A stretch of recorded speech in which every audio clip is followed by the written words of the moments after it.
isinusulong ngayon sa Senado ang pagbibigay ng 14th month pay sa mga empleyado sa pribadong sektor.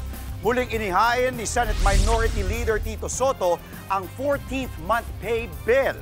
Ayon kay Soto, napapanahon ito sa gitna ng tumataas na presyo ng bilihin at serbisyo. Kung maipapasa, hindi dapat bababa ang 14th month pay sa 1/12 ng total basic salary ng isang manggagawa. Sakop ng panukala ang mga rank and file na empleyado sa pribadong sektor, mga manggagawa sa ilalim ng kasambahay law at iba pang empleyado na nakapagsilbi ng hindi bababa sa isang buwan sa loob ng isang taon. Mga kapatid, Andre Felix po, manatiling may alam pagdating sa mga mahalagang balita sa loob at labas ng bansa. Mag-follow at mag-subscribe na po sa social media pages ng News 5.